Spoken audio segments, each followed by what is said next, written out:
Mayor Tapas সে এই মামলাটি বাতিল করার জন্য আবেদন করে ওই ট্রাইব্যুনালে। মিডিয়ার সামনে একটা কনফিউজিং বক্তব্য দিয়ে জনগণকে বিভ্রান্ত করতে চাচ্ছে বা আমাকেও বিব্রত করতে চাচ্ছে। আমার তো মেয়াদ শুরুই হয় নাই, তো এখন আমার মেয়াদ কতদিন রয়েছে সেটা নিয়ে প্রশ্ন আসাটা অবান্তর। তার কারণে যে সময়টি বলা হচ্ছে, যে তারিখটি 15ই মে, সেটি অপসারিত পলাতক মেয়র তাপসের শপথ গ্রহণের পরবর্তী 5 বছর ধরে বলা হচ্ছে। আর মেয়াদকাল আসলে শুরু হয় প্রথম বোর্ড সভা থেকে, 1 or 2 জুন হবে, কিন্তু সেটা তো তাপসের শপথ ছিল। তাপসের শপথ নেওয়ার পরে তার মেয়াদকাল শুরু হয়েছে। আমি তো শপথই নিলাম না, অতএব আমার মেয়াদকাল শুরুই হয় নাই। আমার মেয়াদকাল শুরু হবে আমি শপথ নেওয়ার পর প্রথম যে বোর্ড সভাটি হবে, তখন থেকে আমার মেয়াদের গণনাটা শুরু হবে। এইভাবে আমি আমাদের যারা আইনজীবীরা রয়েছেন তাদের সাথে আলাপ করেছি, জানতে পেরেছি। এবং এই বিষয়ে যদি কোনো অস্পষ্টতা কারো পক্ষ থেকে থাকে, মানে বিশেষ করে সরকারের পক্ষ থেকে, তাহলে আমরা আবারও আদালতের শরণাপন্ন হব এবং সেখান থেকে ডেফিনেটিভ কিছু ডিরেকশন নিয়ে আসবো। আমি যদি নির্বাচিত হলে একজন মেয়র কতদিনের জন্য নির্বাচিত হয়? 5 বছরের জন্যই তো নির্বাচিত হয়। আমাকে যে বঞ্চিত করা হয়েছে, সেটা যদি এই বছর আমি রায় পেয়েছি, যদি গত বছর আমি রায় পেতাম, তাহলেও তো আমার বঞ্চিত হওয়ার পিরিয়ডটা তখন 4 বছর হতো। এই বছর আমি রায় পেয়েছি, আমি বঞ্চিত হয়েছি পুরো 5 বছর।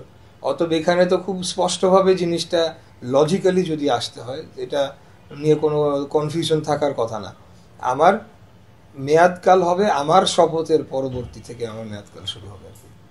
এটা আমার যারা আইনজীবীরা রয়েছেন তাদের সাথে আলাপ আমি করেছি এবং তাদেরও একই ধরনের মতামত রয়েছে। এই বিষয়ে যদি কারো পরবর্তীতে কোনো ধরনের প্রশ্ন ওঠে, সেটা নিয়ে আমরা আদালতে যাব, আদালতে প্রয়োজন হলে উচ্চ আদালতে যাব এবং সেখান থেকে আমরা একটা ডেফিনেটিভ ডিরেকশন নিয়ে আসবো। এখানে একটা দিনের জন্য, একটা বারের জন্য আমি কোনোদিন বলি নাই যে আমি আন্দোলন করব, আমি এটার জন্য বিক্ষোভ করব, আমি এটার জন্য মিছিল করব। আমি বিশ্বাস করি ঢাকার জনগণ, বিশেষ করে আমার যারা ভোটার, তারা আমার সাথে রয়েছে। আমি যদি কোনো ধরনের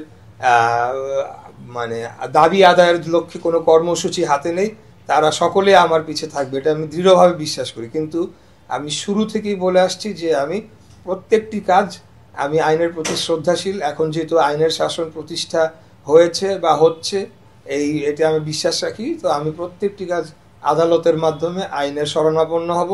আদালত যা নির্দেশনা দিবে সেটি আমি মানব আর কি। এখানে প্লিড পরিবর্তন করা হয় নাই, সংশোধন করা হয়েছে এবং সিভিল কোর্টের মামলায়, সিভিল ম্যাটারে এটা আপনি আদালতে আবেদন করে, এখানে আইনের সেই সুযোগটি রয়েছে যে আপনি আবেদন করতে পারেন এখানে সংশোধন আনার জন্য। এবং আদালত যদি মনে করে এখানে যে মামলাটি রয়েছে এটা সম্পূর্ণ পরিবর্তন হয়ে যাচ্ছে না বা এই ধরনের কোনো বিষয় নেই, তাহলে তারা সেটি গ্রহণ করতে পারে। আচ্ছা, এটা হলো 2020 সালের 1 মার্চ যখন আমি মামলা করি, তখন যে ধারাটি দিয়ে আমি মামলা করেছিলাম।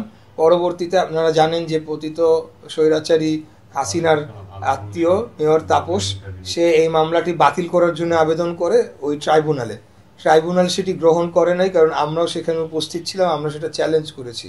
পরবর্তীতে সেটা মামলাটি নিয়ে হাইকোর্টে নিয়ে যাওয়া হয় এবং হাইকোর্টে নিয়ে এটাকে স্টে করে রাখা হয় দীর্ঘ 4-5 বছর। পরবর্তী 5ই আগস্টের পরে আমরা আবারও হাইকোর্টে যে সেই স্টে ভ্যাকেট করে আবারও নতুন করে একটা কারণ তখনকার ট্রাইব্যুনাল তো সব ভেঙে গিয়েছে, আগেকার যে কোর্ট, নতুন যে ইলেকশন ট্রাইব্যুনালটি আসে সেখানে মামলাটি নিয়ে আসা হয় এবং সেখানে আইন মেনেই একটি আমার যে প্লিড, সেখানে একটা সংশোধন আনা হয় এবং সংশোধনটি আনার আরেকটি যৌক্তিকতা রয়েছে যে এর মধ্যেই চট্টগ্রামে একটা রায় এইরকম ঘোষণা হয়েছে, অতএব একটা প্রিসিডেন্ট তৈরি হয়েছে। এবং এইটা সিটি কর্পোরেশন অ্যাক্ট 2010-এ যেই ধারায় আমি প্লেনে আমার যে সংশোধন এনেছি, ধারাতেই বলা আছে। সো সেই ধারাটি যখন কোর্ট গ্রহণ করেছে, তারপরে সাক্ষী শুনানি যুক্তিতর্ক মামলার সম্পূর্ণ কার্যক্রম তার পরবর্তীতে হয়েছে। এমন না যে রায়ের 2 দিন আগে আমরা হঠাৎ করে ওটা বসিয়ে দিয়েছি। এই জিনিসগুলো কেন খামাখা তারা এগুলা নিয়ে আসে? এটা তো সম্পূর্ণ মামলার নথিটা নিয়ে গেলেই তো হয়, ফাইলেই তো রয়েছে। কেন মিডিয়ার সামনে একটা কনফিউজিং বক্তব্য দিয়ে জনগণকে বিভ্রান্ত করতে চাচ্ছে বা আমাকেও বিব্রত করতে চাচ্ছে, বা মামলার গতিপথ বা পুরো প্রক্রিয়াটার গতিপথটা একটা ভিন্ন দৃষ্টিতে জনগণ দেখতে পারে কিনা সেই চেষ্টাটি করা হচ্ছে। পুরোটা তো ফাইলে রয়েছে, দরকার হলে একটা কপি আমি আপনাদেরকেও দিয়ে দিব যে কোথায় কিভাবে সংশোধন করা হয়েছে।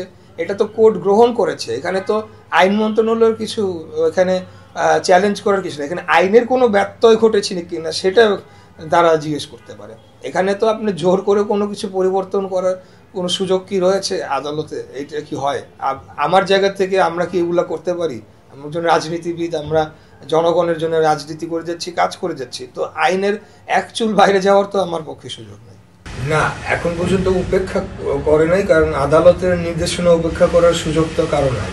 এখানে যেটা করতে পারে কালক্ষেপণ করতে পারে, এখানে ব্যুরোক্রেটিক জটিলতা তৈরি করতে পারে এবং বাইরে থেকে কোনো ধরনের আইনি জটিলতা তৈরি করার জন্য পদক্ষেপ নিতে পারে। সেই বিষয়গুলো করা হয়েছে, কিন্তু কোনোটাই সাকসেসফুল হয় নাই, কারণ এখানে আইনগত কোনো বাধা বা জটিলতা বা এই পুরো মামলাটা এত সুচারুভাবে এবং সম্পূর্ণ আইনানুগভাবে সম্পন্ন করা হয়েছে, এখানে কোনোভাবে এখানে তারা বাধা প্রদান করার বা বাধা প্রদান না, আটকানোর তারা সুযোগ এখানে নাই।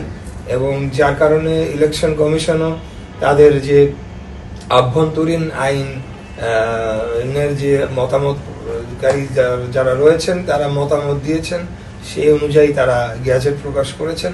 এখন মানে কাগজে কলমে বলেন বা অফিসিয়ালি বলেন, আমি মেয়র। এখন এই বিষয়টা যদি সরকার মেনে নেয়, ভালোভাবে মেনে নিয়ে এবং তারা শপথ গ্রহণের কাজটি সম্পন্ন করার জন্য প্রয়োজনীয় পদক্ষেপ গ্রহণ করে, তাহলে আমি মনে করি যে সবচেয়ে ভালো হয়। এবং আমি আশা রাখি যে তারা আইনের প্রতি শ্রদ্ধাশীল এবং তারা প্রয়োজনীয় পদক্ষেপ গ্রহণ করবে।